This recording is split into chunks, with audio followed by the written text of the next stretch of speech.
Salut, c'est Olivia Stone et bienvenue dans Volume, le podcast. T'approches un peu d'elle, tu comprends le système. Elle s'appelle Isabelle et va te dire hyperactif, c'est hyper rapide, c'est qu'il faut des besoins de thérapie. Je suis le monde de la paix et tes souvenirs lointains. T'aimerais trop que c'est ça. Salut Olivia, merci d'avoir accepté l'invitation. Merci à toi. Est-ce Merci que beaucoup. tu pourrais te présenter pour les gens qui te connaissent pas, qui te découvrent avec ce format? Et je m'appelle Olivia Stone, j'ai 23 ans, je suis une artiste belgo-américaine, je fais de la musique et j'adore ça. Déjà, tu viens de dire un truc ultra intéressant, belgo-américaine, c'est Ouais. ça? Yes. Est-ce que tu peux m'en dire un peu plus? Mon papa est liégeois de Belgique et Ok. ma mère est américaine de Philadelphie.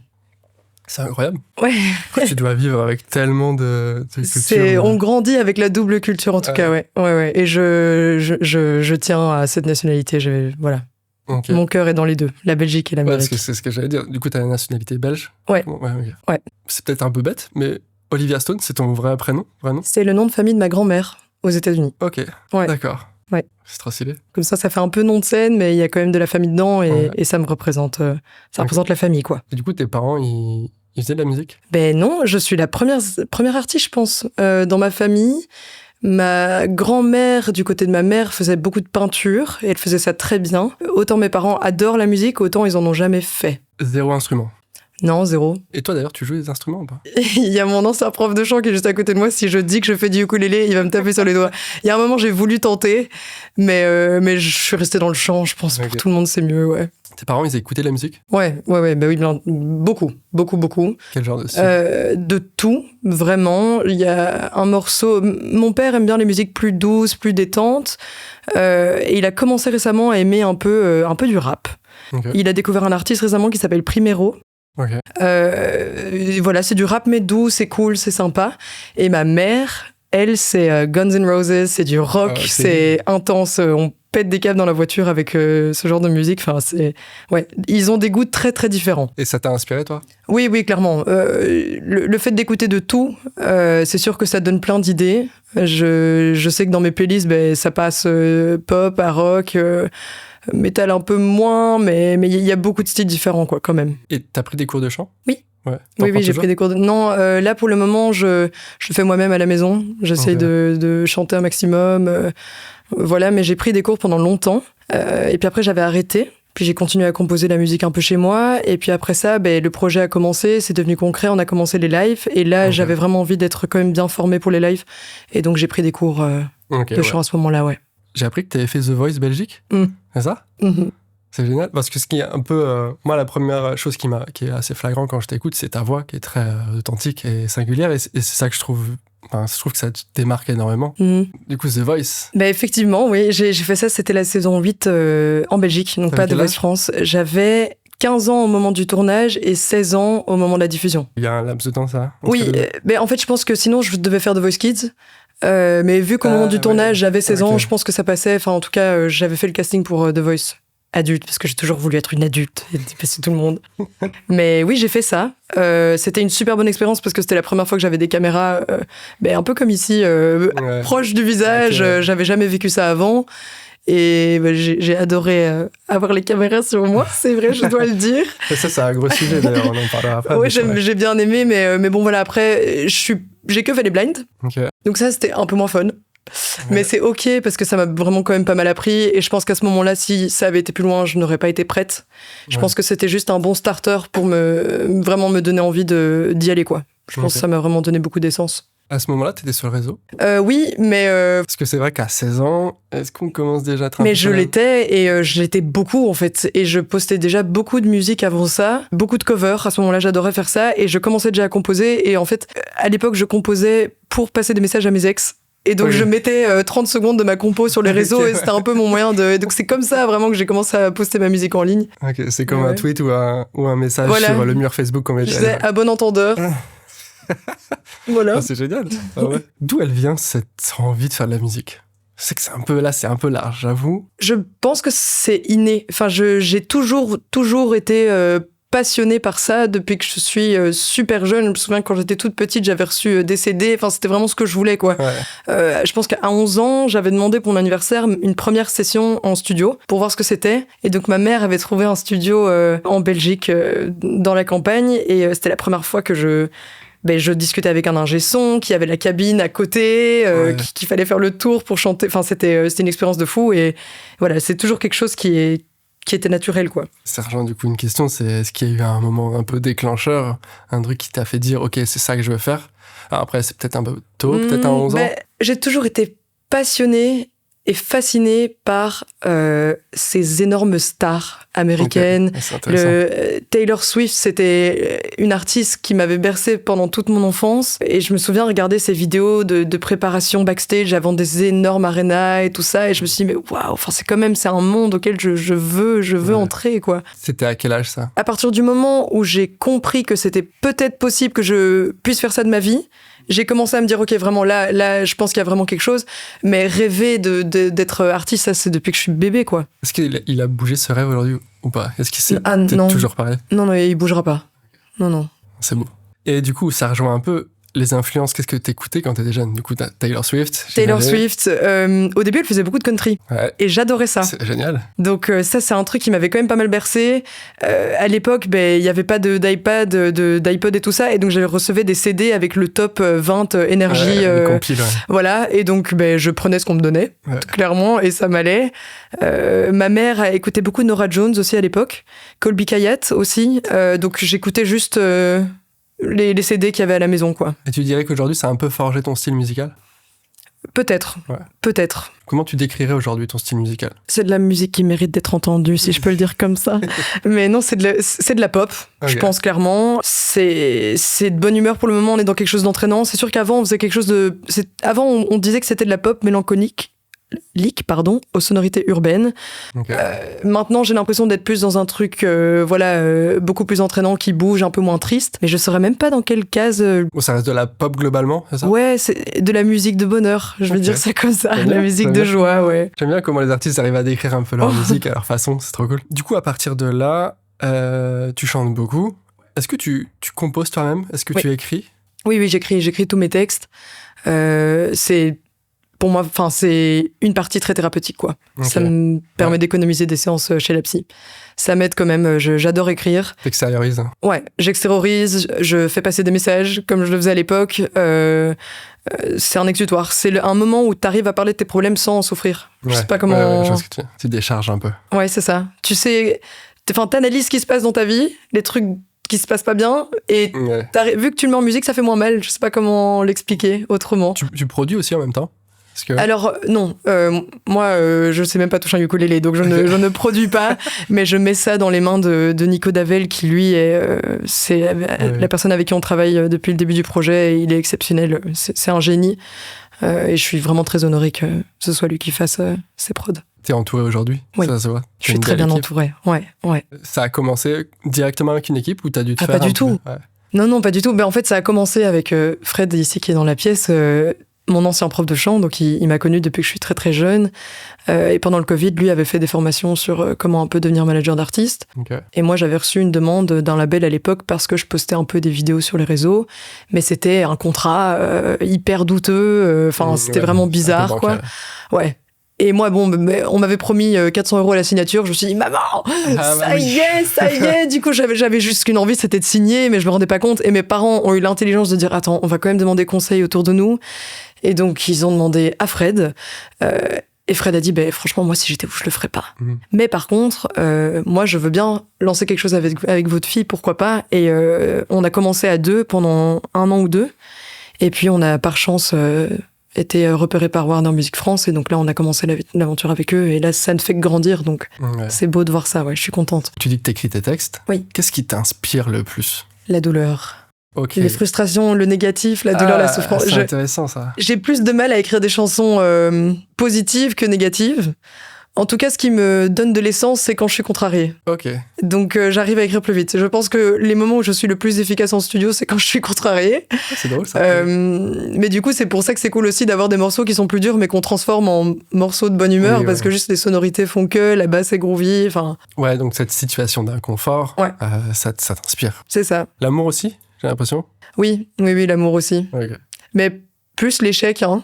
L'échec amoureux, genre, Ouais. encore une fois, être Oui, c'est contrarié, ça. ça donne des idées, ouais. Je comprends parce que je suis un peu comme ça. Généralement, la tristesse, moi, c'est un peu ça. Ouais. La tristesse me fait ressortir Ça beaucoup nourrit. de choses et ouais, ça nourrit un peu. Mhm. Alors que pourtant, on n'a pas envie d'être triste tout le temps. Non, mais quitte à être triste, alors autant Exactement. capitaliser dessus, tu vois, à un C'est moment donné. exactement ça. Voilà. Tu te dis, bon, ok, Voilà. faut le rentabiliser. Du coup, la sensibilité pour toi, dans la musique, c'est une faiblesse ou une force? Une énorme force. Ok. C'est une énorme force parce que ça te permet, je pense, d'écrire des choses et de percevoir des choses que peut-être certaines personnes n'arrivent pas. Mm. Et de les mettre en musique, c'est encore mieux parce que du coup, t'arrives peut-être à faire ressentir des choses que des gens n'arrivent pas à mettre sur papier. Ils se disent, ok, mais là, en entendant cette chanson, j'ai l'impression que je me sens comprise. Donc je pense que c'est une énorme force. Ouais. Et même dans la vie de tous les jours, au-delà de la musique, hein, il y a des défauts, c'est sûr que c'est dur, on a des réactions plus fortes, mais on ressent les choses, le bonheur, on le ressent plus fort aussi. Est-ce que c'est dur, selon toi, d'être dans l'industrie musicale aujourd'hui en tant que femme et d'essayer de percer, de grandir? Je pense que j'ai personnellement eu beaucoup de chance et je n'ai pas été souvent confrontée, en tout cas dans le cadre professionnel, à des situations dangereuses ou difficiles. J'ai eu quelquefois des hommes qui posaient problème, mais au sein du projet et les personnes avec qui je travaille tous les jours, Ouais, c'est ça. c'est sain. Mais je sais que c'est pas toujours le cas. Après, voilà, je pense qu'en tant que femme, oui, c'est sûr, il y a beaucoup de concurrence aussi, mais Tu le ressens pas plus pour que le ça? moment, non? pour le moment, je le vis bien. Après, on est qu'au début j'espère, une très belle histoire. Donc, on va voir un peu les expériences qui se passent. Mais pour le moment, je suis contente d'être une femme. C'est dur, c'est sûr, mais je suis contente d'être une femme. J'ai vu aussi, en faisant des recherches, que t'es beaucoup sur les réseaux. Ouais. J'avais pas vu, mais ton TikTok, il est dingue. Merci. Mais du coup, comment tu vis un petit peu cette exposition? Mhm. Donc, t'en parlais aussi au début de briller. Oui. Il y a une appétence à vouloir, en tout cas, à Oui. aimer briller. Clairement. Comment tu vis aussi aujourd'hui, du coup, le fait d'être sur les réseaux, de devoir aussi un peu tout faire? Parce que c'est un peu la grosse question de cette génération, c'est... avant, tu sortais un disque et puis tu avais les labels, les managers qui géraient tout. Aujourd'hui, tu dois gérer aussi ton image, surtout en tant que jeune artiste. Tu dois un peu tout gérer. Comment tu vis ça, toi? Ça n'a pas été facile. C'est sûr que autant avant, je le faisais très naturellement d'être sur les réseaux. C'était vraiment mon téléphone, je me suivais partout, je me filmais tout le temps. J'aimais bien, c'était naturel. Mais autant quand j'ai dû utiliser ces vidéos pour vendre ma musique, j'ai perdu goût à ça. C'était dur et j'avais un peu de la pression de tous les côtés parce que c'est la faute de personne, mais malheureusement pour le moment, pour réussir, je pense qu'il y a une grande partie qui est due aux réseaux sociaux, TikTok, capter l'attention des gens dans les 3 premières secondes. C'est difficile de vendre des chansons et ton art comme ça. Parce qu'il faut que tu le formates d'une certaine manière où t'es d'office pas authentique. Et donc j'avais du mal avec ça pendant longtemps. Mais c'est justement pour ça que j'avais pris beaucoup de recul là ces derniers mois et qu'on est arrivé avec toute cette nouveauté maintenant dont je suis super fière parce que je trouve que pour une fois, les vidéos qu'on accompagne avec la musique, par exemple avec Isabelle, les vidéos qu'on a sorties, je trouve que ça rejoint un peu et le côté réseau, donc on est présent, on a des vidéos à vous montrer toutes les semaines, voilà, mais je trouve que ça respecte la direction artistique que je voulais et je ne me transforme pas en quelqu'un d'autre, quoi. Tu t'impliques beaucoup dans la DA de ton projet ou est-ce que t'es oui. beaucoup ton label gère à ta place? Parce Non. C'est toi qui gères? Non, c'est avec mon équipe. On est bien conseillé par mon label, mais on a un directeur artistique qui est très très fort avec qui on travaille, qui s'appelle Elliot. Avant, je me rendais pas compte de l'importance d'une personne externe en fait, Ouais. qui peut t'aider là-dedans, mais je l'ai compris avec la création d'Isabelle et tout le reste qui va bientôt sortir. Ouais. On va revenir un petit peu sur tes premières musiques. Moi, à la base, je t'ai connu. J'ai une abonnée qui m'a envoyé une vidéo de toi. C'était Face à toi-même. Oui. En live, je crois, la session en live. Ouais. Je vois très bien. Le live, est-ce que c'est un truc que t'aimes beaucoup? Je sais que c'est un truc, hier on en parlait encore sur un autre podcast, faire des concerts, ça galvanise énormément et des fois ça change complètement la vision d'un artiste. Est-ce que c'est un truc que t'aimerais développer un peu plus, toi, le live Oui, j'y tiens, parce que je trouve qu'il y a un monde de différence entre faire des chansons en live et faire une chanson sur Spotify, sur Apple, etc., sur les plateformes de streaming. Et je trouve que quand t'es en live, tu peux montrer une autre dimension de ta musique que tu n'aurais peut-être pas pu montrer. Il y a certains choix qu'on fait en studio qui sont hyper efficaces et bien, et que je défends pour le format sur les plateformes. Autant en live, parfois je veux de la guitare, je veux des loops qui durent un peu plus longtemps. C'est cool, je trouve, de pouvoir montrer plusieurs dimensions, et le live permet de faire ça, et j'ai hâte. T'as sorti un premier EP en 2024 qui s'appelle J'existe. Yes. Est-ce que tu peux m'en parler un petit peu ? Ben, c'est un EP de 5-6 titres. J'en suis très fière, c'est le premier EP que j'ai sorti. C'est ça, c'est ton tout premier. Ouais, c'est le tout premier, c'est un peu c'est vraiment les débuts. C'est vrai qu'en regardant ça maintenant avec le recul, j'ai l'impression d'avoir beaucoup grandi par rapport à cette période-là. Ouais. On y allait à fond, et je suis fière de ce qu'on a fait, mais c'est sûr qu'on en a appris beaucoup aussi. Et à refaire, j'aurais refait un EP différemment. Ok, ça c'est De toute façon, là, on n'est plus sur un EP, on est sur un album pour la suite, mais on en a beaucoup appris. Ouais, parce que ça reste ton premier, t'es pas déçu, c'est juste que... Non, déçu pas du tout, et je suis même très reconnaissante, parce que vraiment, niveau stratégique, il y a plein de choses qu'on apprend en fait. À chaque fois que tu sors un titre, à chaque fois que tu dois faire des visuels, t'apprends sur plein de plans. Et l'EP, voilà, c'est aussi de la musique auquel je me sentais alignée avant. Mais maintenant, j'ai vraiment envie de partir dans des sonorités comme Isabelle, des trucs qui bougent, qui sont avec plus d'attitude, plus de personnalité. Et voilà, je sens que je suis sortie de ce cocon-là pour en partir vers un autre. Parce que c'est vrai qu'il y a un truc qu'on n'a pas mentionné, mais tu fais de la musique depuis combien de temps ? Le projet Olivia Stone, ça va faire 5 ans, mais de la musique où je chante, ça fait depuis que je suis toute petite, quoi. Sur Spotify, moi j'avais vu la première musique, c'était 2023. Oui, j'imagine qu'après, mais en fait, Stone, c'est depuis qu'on a signé avec Warner Music France. Avant, je faisais la musique à mon compte. Du coup, donc, premier EP, J'existe. Ouais. Le mot J'existe, il est important pour toi ? Oui, j'avais envie de montrer à l'industrie que j'étais là. Okay. C'était un peu le premier EP, j'avais envie de montrer ce que je faisais et de dire voilà, moi je suis là et je ne compte pas partir, et je tiens à juste évoluer dans ce milieu, mais je suis là, quoi. Du coup, après Hyperactive ? Après Hyperactive. Ah, j'ai adoré. C'est très cool, ouais. Hyperactive, je l'adore aussi, parce que pour moi, c'est le premier morceau qui lance un peu cette nouvelle vague. Ouais, c'est ça. On sent qu'il y a un petit dans les changement, et c'est agréable à entendre. Ouais, j'adore ce morceau aussi. En 2025, après, il y a Je vis dans ma tête. Je vis dans ma tête, oui, c'est sorti en janvier, je pense, ou février. Pour moi, c'était un morceau auquel je tenais de sortir avant qu'on balance la suite. Mais voilà, j'aime beaucoup ce morceau, mais encore une fois, on est sur du différent maintenant. Et c'est pareil, t'as sorti dans le calme, c'est ça ? Le calme, ouais. Il me semble que tu l'as pas teasé, t'as pas fait de grosse promo dessus. Non. Tu peux m'en parler un petit peu ? Donc pendant quelques mois, après Je vis dans ma tête, moi j'ai vraiment eu besoin de prendre du recul. Parce que j'étais pas contente avec la manière dont je gérais ma com. J'étais pas contente avec l'image que je dégageais, je me sentais plus alignée avec ça. Et j'ai vraiment dû prendre du temps pour réfléchir à ce que moi je voulais vraiment. Parce que je pense que si je n'arrive pas à le défendre, c'est que c'est pas moi. Et du coup, Le Calme, c'est en fait le premier morceau que j'ai composé avec mon équipe. Et je tenais à le sortir avant qu'on commence avec cette nouvelle vague et cette nouvelle DA, parce que voilà, c'est aligné avec le fait qu'on fait zéro com dessus. On a fait un grand calme pendant un moment. Laissez-moi quelques mois pour bien travailler sur ce que je vous présentais. Je vous sors Le Calme en attendant, c'est un morceau qui me tient à cœur. Je pense qu'une fois qu'on a sorti ce morceau, je me sentais prête à tourner la page et de lancer cette nouvelle aventure. T'as beaucoup de morceaux au placard. Je sais que ça, c'est un truc qui est souvent... Les artistes ont souvent des centaines de sons qui sortent jamais. Mais j'ai beaucoup de morceaux au placard, mais ce placard, je vais bientôt le réouvrir et le mettre dans un album. Donc oui, j'ai beaucoup de morceaux, évidemment. On en vient du coup à ton dernier single, Isabelle. Ouais. Est-ce que tu peux m'en parler, et j'aimerais que tu me racontes l'histoire de ce single. Isabelle. Ouais. Isabelle, ça parle de quelqu'un qui parle trop. Ok. C'est quelqu'un qui parle trop. Je pense qu'on a tous connu ça. Ça arrive en soirée, au bureau, peu importe. C'est quelqu'un qui prend tout ton temps, quoi, qui te donne des détails que t'as pas forcément besoin de savoir. Voilà. C'est le prénom Isabelle qui t'inspirait, ou est-ce que... En fait, c'est parce que ça part d'une dispute que j'ai avec On a fait la paix maintenant. Mais ça part d'une dispute que j'ai eue avec quelqu'un et je voulais pas citer son nom. Ah oui. Dans le morceau, ça aurait été trop, quoi. On n'aurait pas fait la paix maintenant si c'était son prénom dans le morceau. Du coup, je me suis dit, Isabelle, je trouve que c'est cool. Je connais aucune Isabelle autour de moi.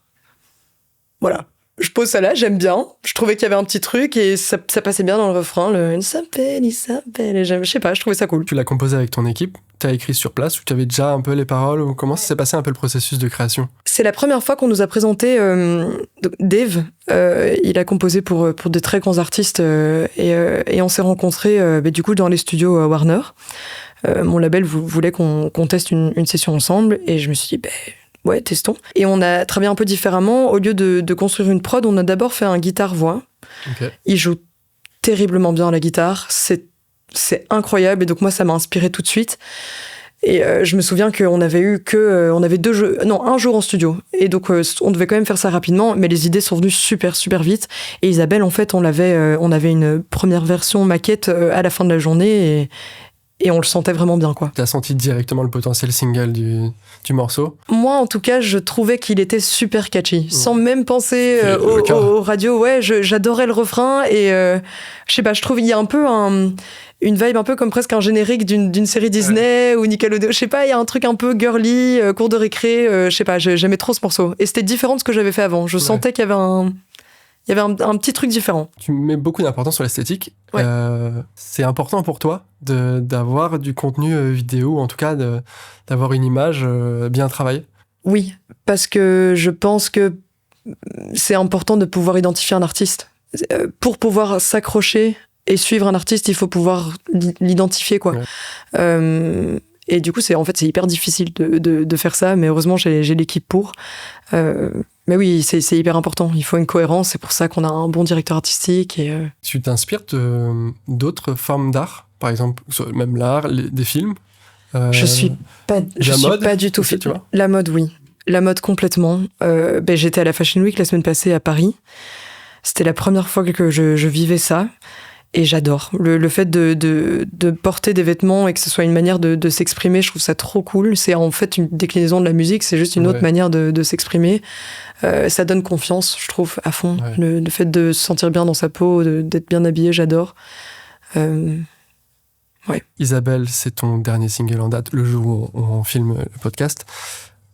Et c'est un peu la question piège, c'est quoi la suite, quoi? La suite, alors, j'ai une valise remplie de suites. Okay. Vraiment, mon album est prêt. Ok. Je pense que j'ai envie d'offrir un album avec peut-être 12 titres plutôt que 10. Donc j'ai encore envie de retravailler certaines choses. Ok.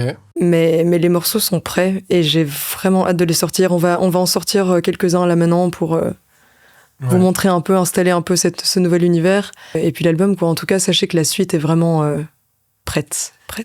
Ouais, du coup, c'est ça. T'as commencé par un EP. Là, l'idée, c'est de faire un album pour implanter encore plus l'univers. C'est ça. On va passer j'appelle ça la rafale de fin. Ok. La rafale de fin, je vais te poser des questions assez rapides. Ok.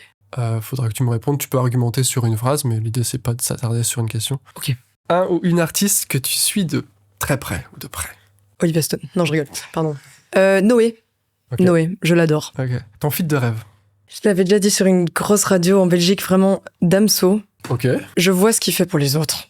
Je vois ce qu'il fait avec des artistes émergentes féminines et je pense vraiment, je ne cesserai de le dire, que je suis persuadée qu'il y a quelque chose qui peut se faire de vraiment très bien avec Damso. Donc je vais dire Damso.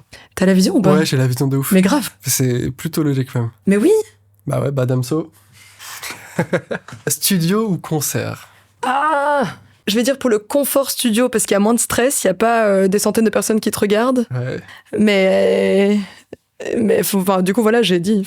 Mes concerts, j'adore. C'est pas ça. C'est dur. Mais... Ouais, techniquement, je trouve qu'il n'y a pas vraiment de réponse. C'est deux choses différentes. Ouais, c'est deux périodes même. Tu vois, oui, c'est vraiment ça. Une période studio, une période. Hiver studio, été, concert. C'est ça. Voilà. Un son que t'aurais aimé chanter. Ça aurait dû être moi. Ok. Ray, tu vois l'artiste Ray, il n'est pas encore sorti, mais c'est un titre qui s'appelle I Know You're Hurting, et elle le fait avec tout son orchestre en live, et c'est incroyable. Et ce morceau-là, il me touche, mais en plein cœur, et ça, j'aurais tellement aimé pouvoir me dire, ça c'est moi qui l'ai fait. Et quand tu dis qu'il n'est pas sorti, c'est qu'il n'est pas sorti. Il n'est pas sorti, on l'attend en fait. C'est comme elle a teasé Where's My Husband qu'elle a sorti ici il y a 2 semaines, mais elle le faisait en fait pendant toute sa saison de festival, elle le faisait en live et donc ça. Sorti sur la plateforme. Ouais, okay. Mais oui, et il est pas encore dispo, donc moi j'attends que ça. Maintenant, j'en peux plus, mais ce morceau c'est le générique de ma vie pour le moment, quoi. Un lieu où écrire? Mon lit. Ok. Ouais. Intéressant. Ma chambre. Mon lit. Un endroit où tu rêves de jouer? Je dis réalistiquement, on va dire Arena, des arènes, voilà. Stade, quoi. Un petit stade. Non, mais franchement, ouais, moi, en tout cas, quand je pense à mon rêve et que j'essaie de le visualiser, c'est une arène. Une grande arène, voilà. C'est ça que je... Chanter en français ou en anglais? Français, franglais, en franglais. En franglais. Ouais, à fond. Parfait. Voilà. Pour terminer, le meilleur conseil qu'on t'ait donné? Grand le soir, grand le matin, hein. Non, je sais pas, franchement. Mais franchement, je dirais ça. Je sais pas, non, j'en ai reçu tellement, c'est difficile à dire. Je pense qu'un conseil que j'ai reçu de mon meilleur ami, c'était vraiment crois en tes rêves. C'est pas que dans les films que ça peut se réaliser, quoi. Crois en tes rêves, je pense que c'est aussi simple que ça. Et pour terminer, la tradition ici, c'est... je vais te demander ton top 3 de tes musiques all time, okay. Celles que tu préfères. Ben alors, top 3. Numéro 1, Ray, I Know You're Hurting. Je te l'enverrai vraiment. Okay. Écoute-la. Encore, vraiment, si tu passes une mauvaise période, t'écoutes ça. Dans ton lit, t'éteins tout. Tu fermes tes yeux, t'écoutes ça. Je te jure, c'est trop bien. Ça, c'est vraiment un morceau incroyable. Henri Salvador, Une chanson douce. C'est une chanson que mon papa me jouait tout le temps quand j'étais petite. Et ça, c'est juste sentimentalement, ça me fait un câlin quand ça va pas. Et puis après, Lady Gaga, Born This Way. Ouais. Ça me donne de l'essence. Merci beaucoup, Olivia. Merci à toi, c'était trop cool. Je te souhaite plein de bonnes choses pour la suite, je suis sûr que ça va être incroyable. Oui, merci, pour toi aussi.